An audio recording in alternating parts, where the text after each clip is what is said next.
Hello my soul family, कैसे हो आप सब। मेरी सभी सोल फैमिली को जय श्री राम, जय नीम करोली बाबा। आज मैं अपनी सोल फैमिली को बताऊंगी कि जो मेरी सोल फैमिली में जो फीमेल हैं, जो लड़कियां हैं, मैं उनकी बात कर रही हूँ कि देखिए लड़कियों के अंदर डर कैसे डेवलप होता है, वो डर जन्म कैसे लेता है। तो देखिए उस डर के जन्मदाता जो होते हैं ना, तो सबसे पहले हमारे मम्मी पापा ही होते हैं, हमारे माता पिता ही होते हैं उस डर को डेवलप करने वाले।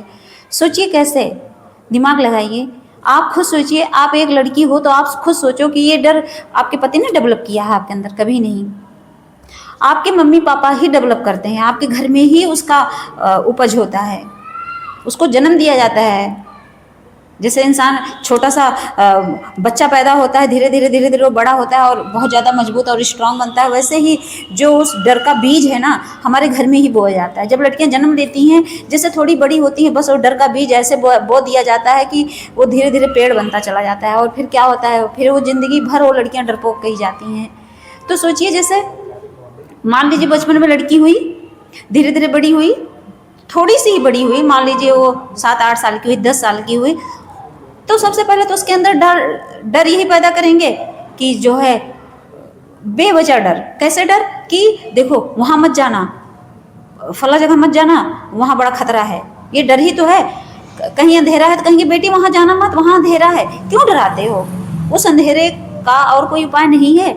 उसको बचपन से अंधेरों से डराएंगे, वहाँ भूत है, कुछ नहीं तो कहेंगे वहाँ भूत है, जाना मत। अब उस बच्चे के अंदर एक डर एक कोने में बन रहा है ना, बीज आपने बो दिया है।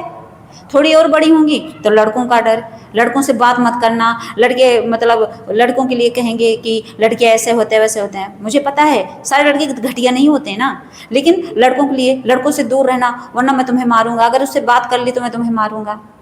घर में काम नहीं कर रहे हैं तो उसके लिए भी डर आ जाता है, काम कर लो, सीख लो कुछ घर गृहस्थी का, वरना ससुराल जाओगी तो क्या होगा। ये तो डर ही तो है। अब उसके अंदर डर बस जाएगा कि ऐसा कौन सा काम है जो मैं अगर नहीं सीखी तो मेरे ससुराल वाले मुझे डांटेंगे या मेरा पति मुझे मारेगा। उसके अंदर डर ही तो है। नंबर कम आए, पढ़ाई कर रही है, नंबर कम आए, उसके लिए भी डराया जाएगा। अगर 99% नहीं आए तब सोच लेना क्या होगा, मैं तुम्हारा स्कूल कॉलेज सब बंद करा दूंगा। क्यों डर? मतलब हर शब्द में डरावना एक जो भूत है ना, उसको डाल देते हैं उस लड़की के दिमाग में।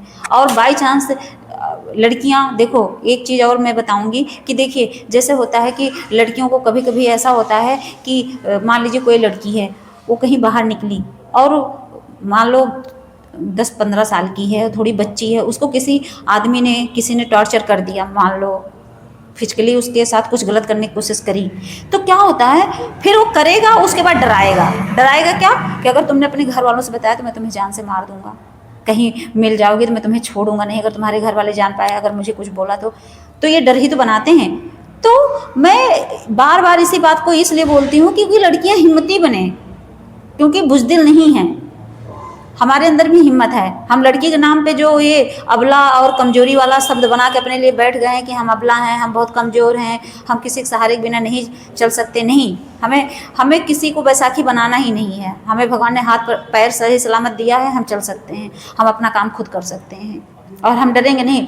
डर ये रहता है कि अगर कोई लड़का छेड़ देगा, उसके बारे में कुछ आके घर वालों से बताएंगे तो लड़का कहीं मुझे उठा ना ले जाए। ये भी एक डर ही तो है, क्योंकि बचपन से ही डर पाल दिए हैं माँ बाप।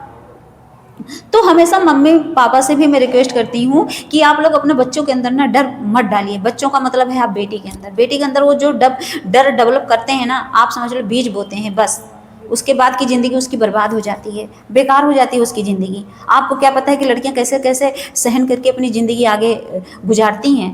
माँ बाप जब तक जिंदा है, उसके बाद उसका कौन सहारा बनेगा? पति के पास गई तो वहाँ पति से भी डर डर के रहेगी, क्योंकि वो डर माँ बाप ने बोया है, तो वो डर के मारे उसको कुछ बोलेगी नहीं, वो जवाब भी नहीं देती। वो डरती है कि ये मार देगा मुझे, क्योंकि वहाँ बचपन में जो बीज बोया था वो पेड़ बन गया है बड़ा सा, और वो धीरे धीरे मजबूत हो रहा है। माँ बाप ने शादी से पहले ही बोला कोई शिकायत यहाँ नहीं आनी चाहिए, भी तो डर ही तो है। शादी करके भेजते हैं, कहते बेटा कोई शिकायत यहाँ तक नहीं आनी चाहिए, तो बेचारी ये भी डर लेके जाती है कि अगर कुछ बोलूँगी तो मेरे पति जाके मेरे घर वालों से शिकायत करेंगे। तो ये डर ही तो है। मतलब वो जो छोटी सी बेटी, वो बेटी बनती है तब भी डर, बीवी बनती है तब भी डर, और थोड़ी भगवान ने उसको बच्चे दे दिए तो बच्चे भी डरा के रखते हैं उन्हें। सच बता रही हूँ, जो लड़कियां डरपोक होती हैं ना, उनके बच्चे भी उनको डराते रहते हैं। वो कहते हैं मम्मा ऐसा ऐसा नहीं किया तो मैं ये कर दूंगा। बच्चे उनको धमकी देने लगते हैं। सोचो, तो उनकी कोई ज़िंदगी है, उनका कोई वजूद है, उनकी इम्पोर्टेंस जो है ख़त्म हो चुकी है, मर चुकी है, उनकी कोई वैल्यू नहीं है ऐसी लड़कियों की। तो आप अपने आप को इम्पोर्टेंस देना सीखिए, अपने आप की इज्जत करना सीखिए, खुद को। इसीलिए कहते हैं सेल्फ लव बहुत ज़रूरी है, क्योंकि आप अपने आप से प्यार करना बंद कर दिए हो, इसीलिए आप ये सब कर रहे हो, इसीलिए आप इतने डरपोक बन गए हो।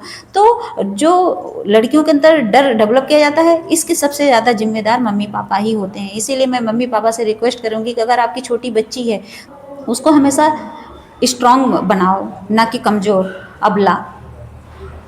बहुत से ऐसे माँ बाप हैं जो अपने बच्चों को स्ट्रांग बनाते हैं, बहुत से ऐसे माँ बाप हैं जो अपनी बेटियों को इतना ज़्यादा आगे निकाल देते हैं कि उनके आस पड़ोस के लोग भी उनसे नफरत करते हैं, जलते हैं कि इसकी बेटी तो कितनी आगे निकल गई, हमारी बेटी तो ऐसे रह गई। तो गधे तुम हो ना, वो तो नहीं है, वो तो समझदार है। गधे तुम हो तो तुम जलोगे ही, क्योंकि तुम्हारे अंदर तो समझदारी भगवान ने दी ही नहीं थी उस समय कि तुम भी अपनी बेटी को आगे निकाल देते हो। दूसरे की बेटी आगे निकल गई तो उससे जेलसी हो रही है आपको। तो गलती किसकी है? आपकी है। तो आप उन गधों वाले माँ बाप की लिस्ट में मत रहो, आप भी अपने बच्चे को आगे बढ़ाओ, अपनी बेटी की रिस्पेक्ट करो, अपनी बेटी को ये सोचो को शक्ति है, शक्ति का अंश है, आपके घर में माता जी आई हैं, ये सोचिए। कन्या पूजन में नवरात्रि जब आती है तो कन्या पूजन में लोग उनको माता जी का दर्जा देते हैं, उसके बाद उसी बेटी को अबला बना देते हैं, उसी बेटी को डरपोक बना देते हैं, उसी बेटी को कमज़ोर बना देते हैं। सोचिए, हमारे समाज में बेटियों की दुर्दशा इतनी दयनीय है कि मैं आपसे क्या ही बताऊं। तो इसीलिए आप लोग समझिए इस बात को और अपनी बच्ची को निडर बनाइए। आप उसके जो डर के जन्मदाता मत बनिए, आप उसको मजबूत बनाइए, शेरनी बनाइए। क्योंकि लड़कियां अबला नहीं, वो शेरनी ही हैं, वो शक्ति का अंश हैं। भगवान ने उनको जब बनाया था ना, तो इतना मजबूत बना के भेजा है कि वो सब सह जाती हैं, सब सह लेती हैं, किसी से उफ तक नहीं करती, किसी से शिकायत तक नहीं करती हैं। इतना कष्ट से उन्हें गुजारा जाता है, लेकिन वो बोलती कुछ नहीं है, अंदर अंदर घुट घुट के रहेंगे, लेकिन बोलेंगे नहीं। सोचो कितनी सहनशीलता है उनके अंदर। कम से कम उसके लिए आप लोग जागो कि हाँ सच में लड़कियां सहनशील हैं, लेकिन अबला नहीं हैं। बस यही कहना है मुझे। उनके अंदर वो डर वाला जो बीज है मत बोइए, और लड़कियों से भी रिक्वेस्ट है कि आप अपने अंदर का वो डर है मार दीजिए, ख़त्म कर दीजिए। ये सोच लीजिए कि ये मेरे हनुमान बाबा आपको बोल रहे हैं, उनका आदेश है कि बेटा अब तुम अबला नहीं, अब तुम शेरनी बन जाओ और अपने अंदर का वो जो डर है निकाल दो। क्योंकि यहाँ अंधेरे से डरना, लड़कों से डरना कुछ नहीं। आप शेरनी हो और शेरनी की तरह समाज में रहो। जय श्री राम, जय नीम करोली बाबा।